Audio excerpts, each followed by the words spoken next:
Hi Cancer, welcome. So ano yung blessing na darating sa buhay mo na hindi mo inaasahan?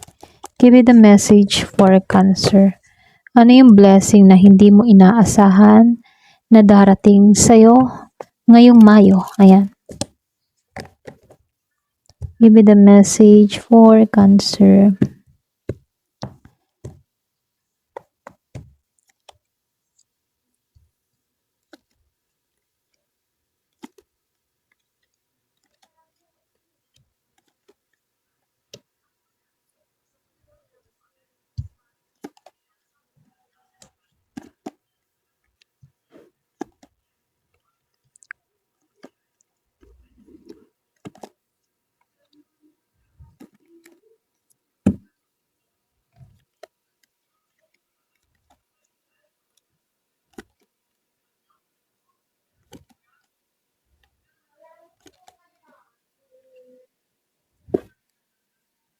So dito Cancer, lumalabas dito hindi naging magaan yung mga pinagdaanan mo sa buhay base sa mga card na lumalabas. Pero nakikitaan ko dito, ito yung blessing in disguise. Kasi dito sa The Moon, meron lang ako nakikita ditong tao na maliliwanagan sa kanyang sitwasyon. Kumbaga before may pagkalito to. Or pwede rin meron ditong tao na nagtago sa kanya, merong nilihim sa kanya dito. At yung maganda kasi dito, mayroon dito magkakaroon na ng clarity. Okay? Kumbaga lalabas yung katotohanan mula sa taong ito. So hindi halos lahat sa part na to, no? So lumalabas din dito, no? Yung matagal mo nang hinihintay, mapatrabaho yan, plano mo man yan. So, magsisimula na to ng bunga, okay? Hindi man biglaan, pero mararamdaman mong worth it yung mga paghihintay mo. So, dito, lumabas si Ten of Wands. Kumbaga, dito, yung iba sa inyo, meron akong nakikita ditong mababawasan na yung bigat, yung mga responsibilidad mo dito. May matatapos kang burden dito. Kumbaga, unexpected relief ito, okay? So, nakikitaan ko dito pagdating naman sa finance mo, magiging stable ka na financially rito. Pagiging mas grounded ka na dito. Pwede rin may mga opportunity na dumating sa buhay mo, okay? Or pwede rin may mga opportunity na magpapalakas ng income mo. Meron lang akong nakikitang pwedeng online, ganyan. So, ito yung magdadala sa'yo ng malaking income, okay? Kumbaga magbabago yung takbo ng buhay mo. Ito lang nakikita ko dito. So, meron lang din ako nakikitang offer na paparating or pwede rin na blessing na muntik mo nang i-ignore dito sa Four of Cups, ano. So, kailangan mong maging open dito, no. Kumbaga, andito na yung hinahanap mo sa Four of Cups. Kumbaga, pwedeng opportunity, pwedeng offer, pwedeng trabaho, or pwede rin may mag-alok sa'yo. So, lumabas si The World, kumbaga dito sa The World, merong isang cycle dito na makukomplete mo na. So, meron dito pagtatapos at magdadala ng bagong simula sa'yo. Patungo ka sa success, ito yung success energy dito sa The World. Kumbaga, nakikitaan ko rin dito sa Seven of Wands, yung iba sa inyo, matututo kang ipaglaban yung sarili mo.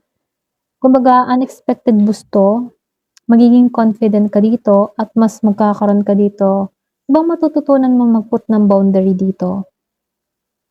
So, sa Six of Cups, meron lang ako nakikitang pagbabalik sa past connection. Yung iba sa inyo, past connection, pwedeng tao, pwedeng opportunity, or pwedeng feeling na masaya, pure. Kumbaga, merong healing energy na mangyayari dito. So, lumabas itong si The Tower, meron ditong biglaang pagbabago. Shocking, pero blessing ito kasi tinanggal yung mga hindi na stable para sa'yo. So, lumalabas din dito sa Five of Swords. Yung iba sa inyo lalayo ka na sa mga toxic na sitwasyon or sa mga conflict. Kumbaga, hindi mo man ito inaasahan pero mas mapapanatag ka na dito sa Five of Swords.